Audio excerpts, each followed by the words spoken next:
ಮಾದಪ್ಪನಗುಡಿಯತ್ತ ನಮ್ಮ ಪಾದಯಾತ್ರೆಯ 3ನೇ ದಿನ ಬೆಳ್ಳಂಬೆಳಿಗ್ಗೆ ಸತ್ತೆಗಾಲದ ಹತ್ತಿರ ಒಂದು ಪುಟ್ಟ ಹಳ್ಳಿ ಹತ್ರ ಆರಂಭಗೊಂಡು ಬಂಡಳ್ಳಿಯನ್ನು ದಾಟಿ ಕಾಡಂಚಿನ ಗ್ರಾಮಗಳು ಹಾಗೆ ಕಾಡೊಳಗಿನ ಹಾದಿಯನ್ನು ಒಂದಷ್ಟು ದೂರ ಕ್ರಮಿಸಿ 4ನೇ ದಿನ ಮುಗಿಯುವ ಹೊತ್ತಿಗೆ ತಾಳು ಬೆಟ್ಟವನ್ನು ತಲುಪಿದ್ವಿ. ಈ 2 ದಿನಗಳ ಅನುಭವವನ್ನು ಹಂಚಿಕೊಳ್ತಾ ಮಾದಪ್ಪನ ಬೆಟ್ಟಕ್ಕೆ ಪಾದಯಾತ್ರೆಯ ನನ್ನ ವ್ಲಾಗ್ ಸರಣಿಯ 2ನೇ ವ್ಲಾಗನ್ನು ನಿಮ್ಮ ಮುಂದೆ ಪ್ರಸ್ತುತಪಡಿಸ್ತಾ ಇದ್ದೀನಿ.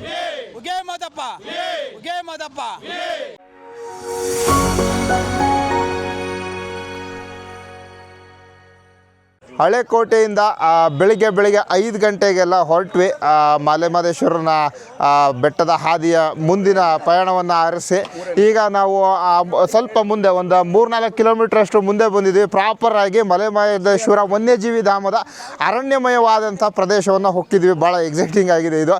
ಮತ್ತು ಇವರೆಲ್ಲ ಒಂದು ಚಹಾ ವಿರಾಮವನ್ನು ತಗೊಂಡು ಹಾಗೆ ದಣಿದ ಕಾಲುಗಳಿಗೆ ಒಂದು ಸ್ವಲ್ಪ ಮರು ಚೈತನ್ಯವನ್ನು ಕೊಡೋದಕ್ಕೆ ಅಂತ ನಮ್ಮೊಟ್ಟಿಗೆ ಬಂದಿರುವಂಥ ಗ್ರಾಮಸ್ಥರುಗಳೆಲ್ಲ ಒಂದು ಚಿಕ್ಕ ವಿರಾಮವನ್ನು ತಗೊಂಡಿದ್ದೀವಿ.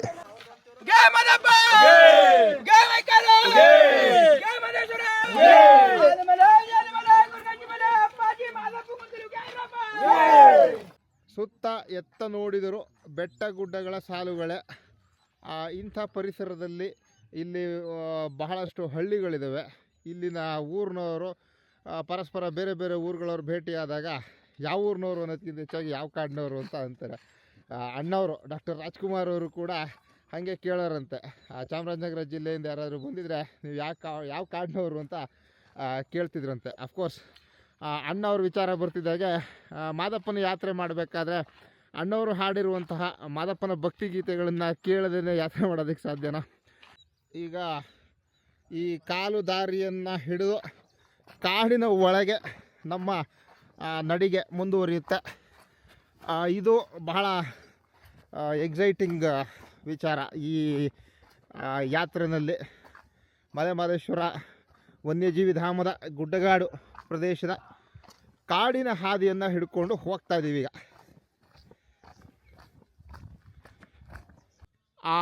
ನಾವು ಹೋಗ್ತಾ ಇರುವಂಥ ಹಾದಿ ಇತ್ತಲ್ಲ, ಅದು ಎಲಿಫೆಂಟ್ ಕಾರಿಡಾರ್ನಲ್ಲಿ ಹೋಗುತ್ತೆ ಅನ್ನುವಂಥದ್ದು ಗೊತ್ತಿತ್ತು. ಹಾಗೆ ನೋಡಿ, ನಮ್ಮ ನಿರೀಕ್ಷೆ ಇತ್ತು ಆನೆಗಳು ಇಲ್ಲಿ ಓಡಾಡಿರ್ತವೆ. ತೀರಾ ನಾವು ಇಲ್ಲಿಗೆ ಬರೋದಕ್ಕೆ ಒಂದು ಸ್ವಲ್ಪ ಹೊತ್ತಿನ ಮುಂಚೆ ಅಥವಾ ನಾವು ಹೋಗಾದ್ಮೇಲೆ ಅಂತ ತುಂಬ ಹೊತ್ತಿನಲ್ಲೇನು ಲದ್ದಿ ಹಾಕಿಲ್ಲ. ಇದನ್ನು ನಮ್ಮ ಕರ್ನಾಟಕ ರಾಜ್ಯ ಇಡೀ ದೇಶದಲ್ಲೇ ಅತ್ಯಂತ ಹೆಚ್ಚಿನ ಸಂಖ್ಯೆಯ ಆನೆಗಳನ್ನು ಹೊಂದಿರುವಂಥ ರಾಜ್ಯ.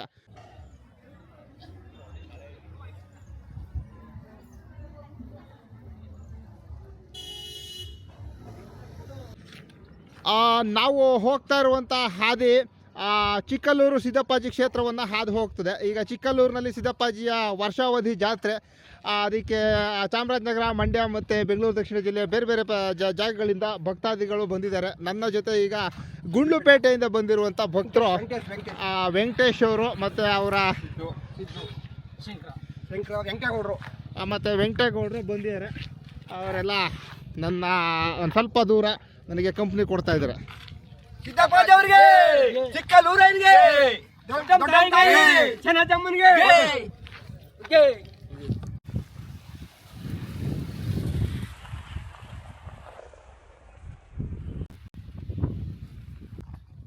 ಚಿಕ್ಕಲ್ಲೂರಿನಿಂದ ಮುಂದಕ್ಕೆ ತೆಳ್ನೂರು ಕಡೆಗೆ ಹೋಗ್ತಾ ಇದ್ದೀವಿ ಉಪಹಾರವನ್ನು ಸೇವಿಸೋದಕ್ಕೆ. ಈಗ ನನ್ನ ಜೊತೆಗೆ ಒಂದಷ್ಟು ಮಹಿಳೆಯರಿದ್ದಾರೆ. ಇವರು ಬರಿಗಾಲಲ್ಲಿ ಬರ್ತಾವ್ರೆ. ನಮ್ಮೂರವರು, ಕೊಂಡಾಪುರದವರು. ವರ್ಷನೂ ಬರ್ತಾ ಇರ್ತಾರೆ. ಕೋಡಂಬಳ್ಳಿಯವರು ನೋಡಿ, ಅವರ ಹುಮ್ಮಸ್ಸಿನ ಮುಂದೆ ನಮ್ದೇನೇನು ಅಲ್ಲ. ನಾವು ಚಪ್ಪಲಿ ಗಿಪ್ಲಿ ಹಾಕ್ಕೊಂಡು ಎಲ್ಲ ಭದ್ರ ಮಾಡ್ಕೊಂಡು ಹೋಗ್ತಾ ಇದ್ದೀವಿ. ಆದರೆ ಬರಿಗಾಲದಲ್ಲಿ ಮಾದಪ್ಪನ ಮೇಲೆ ನಿಜವಾದ ಭಕ್ತಿಯಿಂದ ಯಾವ ರೀತಿಯಲ್ಲಿ ಪಾದಯಾತ್ರೆ ಮಾಡ್ಕೊಂಡು ಹೋಗ್ತಾವ್ರೆ.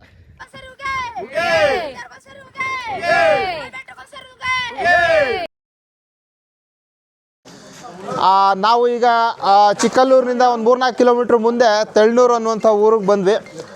ಈ ಊರಿನ ಗ್ರಾಮಸ್ಥರು, ಯಜಮಾನರುಗಳು ಮಾದಪ್ಪನ ಗುಡಿಗೆ ಪಾದಯಾತ್ರೆಗೆ ಹೋಗ್ತಿರುವಂಥ ಭಕ್ತರಿಗೆ ಬೆಳಗ್ಗಿನ ಉಪಹಾರವನ್ನು ಪ್ರಸಾದದ ರೂಪದಲ್ಲಿ ಮಾಡಿಕೊಟ್ಟಿದ್ದಾರೆ.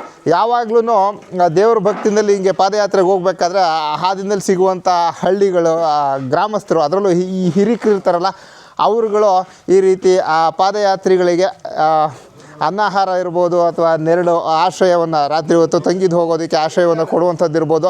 ಇಂಥ ವ್ಯವಸ್ಥೆ ಮಾಡಿಕೊಡುವಂಥದ್ದು ನಮ್ಮ ಜಾನಪದ ಪರಂಪರೆಯ ಒಂದು ಅವಿಭಾಜ್ಯ ಭಾಗವಾಗಿ ನೂರಾರು ವರ್ಷಗಳಿಂದಲೂ ನಡ್ಕೊಂಡು ಬರ್ತಿರುವಂಥದ್ದು. ಇದು ಈಗಲೂ ಕೂಡ ನಡ್ಕೊಂಡು ಹೋಗ್ತಾ ಇದೆ.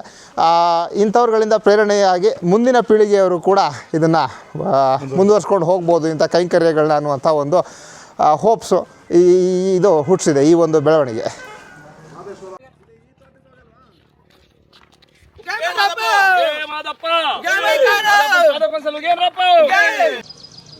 ತೆಳ್ಳೂರಲ್ಲಿ ಊಟ ಮುಗಿಸಿ ಹಾಗೆ ಬಂಡಳ್ಳಿ ಕಡೆಗೆ ದಾರಿ ಹಿಡಿದ್ವಿ.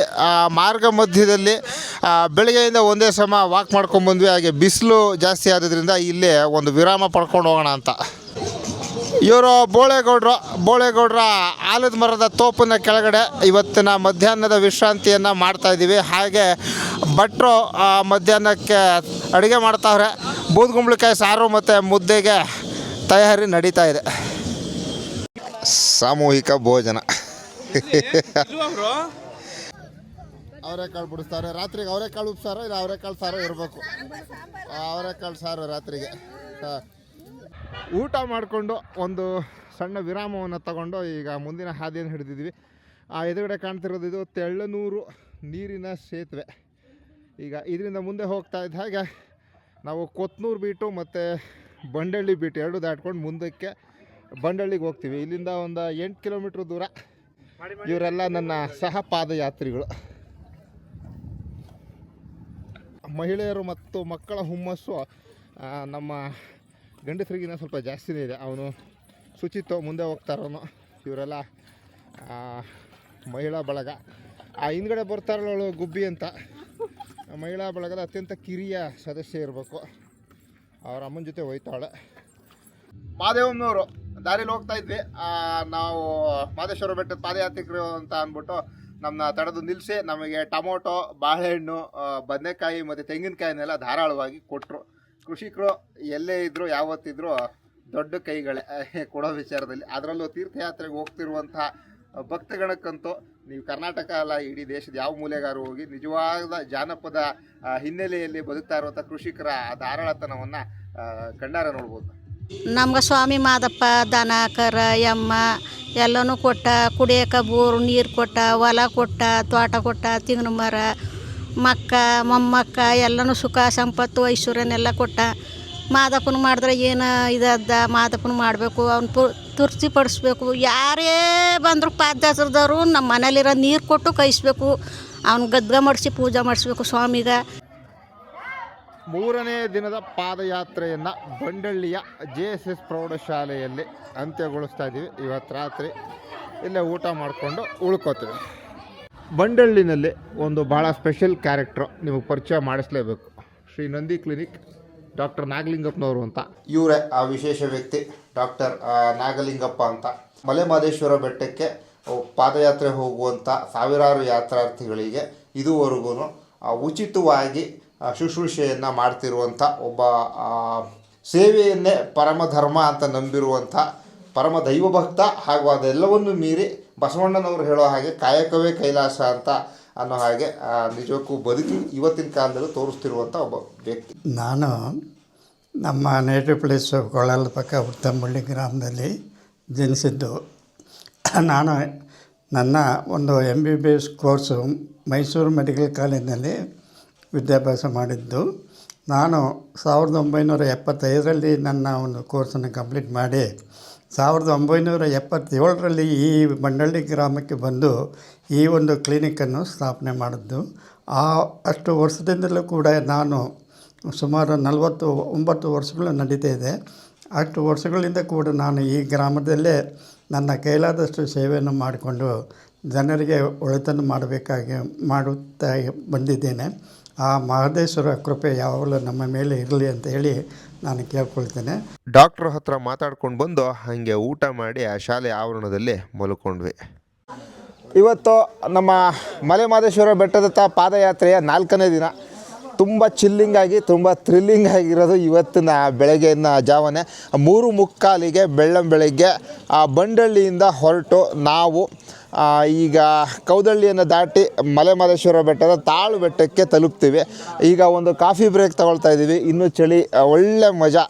ಪಾದಯಾತ್ರೆ ಮಾಡ್ಕೊಂಬಂದಿದ್ದಕ್ಕೆ ವೆದರ್ ವೈಸು ಈ 4ನೇ ದಿನದ ಬೆಳಗ್ಗೆ ತುಂಬ ಮಜವಾಗಿದೆ. 12 ಡಿಗ್ರಿ ಇದೆ ಟೆಂಪ್ರೇಚರು, ನಾನು ಮೊಬೈಲ್ನಲ್ಲಿ ನೋಡ್ಕೊಂಡಂಗೆ. ಮೋಡ ಇರೋದ್ರಿಂದ ಸೂರ್ಯೋದಯ ಅಷ್ಟು ಸ್ಪಷ್ಟವಾಗಿ ಕಾಣ್ತಾ ಇಲ್ಲ. ಆದರೂ ಕೂಡ ಮುಂಜಾವಿನ ವೇಳೆಯಲ್ಲಿ ಸೂರ್ಯರಶ್ಮಿ ಭೂರಮೆಗೆ ತನ್ನ ಹೊಂಬಣ್ಣದಿಂದ ಚುಂಬಿಸಿ ಈ ಭೂರಮೆಯ ದೃಶ್ಯ ಸಿರಿಯನ್ನು ಇಷ್ಟು ವೈಭವೋಪೇತವಾಗಿ ಕಾಣುವ ಹಾಗೆ ಮಾಡಿದೆ. ಗ್ರಾಮೀಣ ಪರಿಸರದಲ್ಲಿ ತುಂಬ ಒಳಗಿರುವಂಥ ಹಳ್ಳಿಗಳನ್ನು ಹಾದು ನಮ್ಮ ಪಾದಯಾತ್ರೆ ಮಾದಪ್ಪನ ಗುಡಿಯತ್ತ ಸಾಗ್ತಾ ಇದೆ.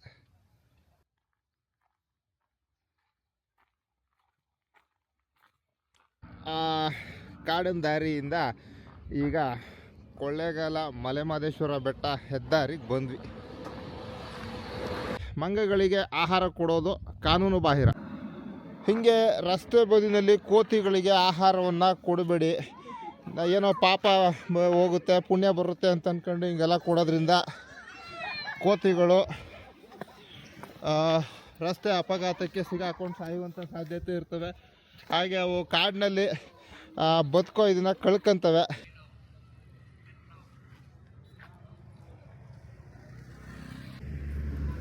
ಕೌದಳ್ಳಿಯಿಂದ ಒಂದು ಸ್ವಲ್ಪ ಮುಂದೆ ಬಂದು ಈ ಇಂಡಿಯನ್ ಆಯಿಲ್ ಫಿಲ್ಲಿಂಗ್ ಸ್ಟೇಷನ್ ಹತ್ರ ಇರುವಂಥ ಈ ಜಾಗದಲ್ಲಿ ನಮಗೆ ಉಪಹಾರದ ವ್ಯವಸ್ಥೆ ಮಾಡಿದರು.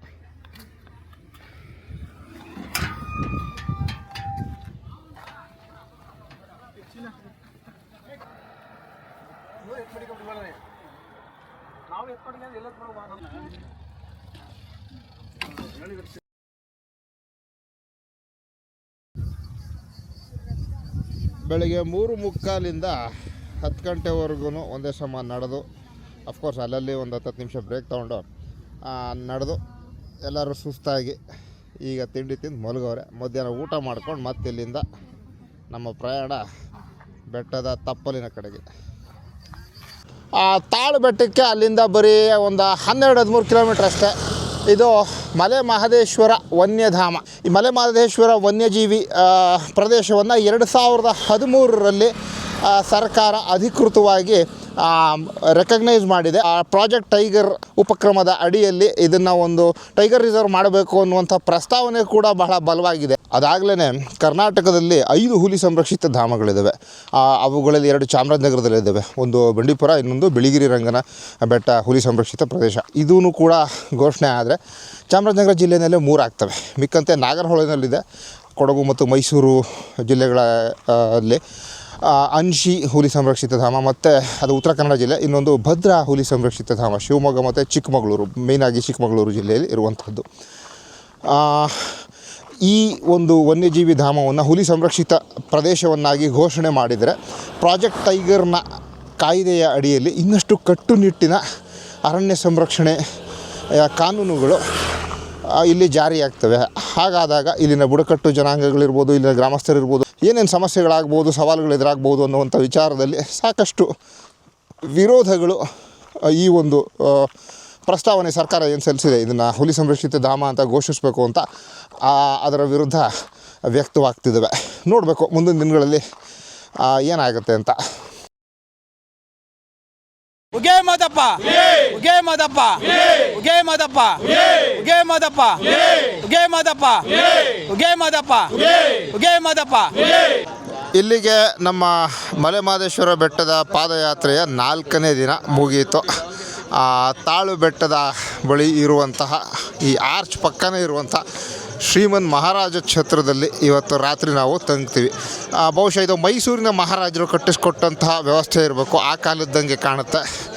ಈಗ ಕರ್ನಾಟಕ ಸರ್ಕಾರ ಅಂತ ಹಾಕ್ಕೊಂಡಿರೋ ಸರ್ಕಾರದ ನಿರ್ವಹಣೆಯಲ್ಲಿರುವಂಥ ಛತ್ರ ಇದು ಅನಿಸುತ್ತೆ. ಮಲೆಮಹದೇಶ್ವರ ದೇವಸ್ಥಾನದ ಆಡಳಿತ ವರ್ಗ ಇದನ್ನು ನೋಡ್ಕೊತಾ ಇರ್ಬೋದು. ನಮ್ಮ ಭಟ್ರು ಇವತ್ತು ರಾತ್ರಿಗೆ ಬಿಸಿ ಬಿಸಿ ಮುದ್ದೆ ಮತ್ತು ಅವರೆಕಾಳು ಸಾರು ಮಾಡೋರೆ. ಮುದ್ದೆ ರೆಡಿ ಆಗ್ತಾಯಿದೆ. ಈ ಪಾದಯಾತ್ರೆಯ 4ನೇ ರಾತ್ರಿಗೆ ಅವರೆಕಾಳು ಕೂಟು, ಮುದ್ದೆ, ಒಬ್ಬಿಟ್ಟು, ಊಟ.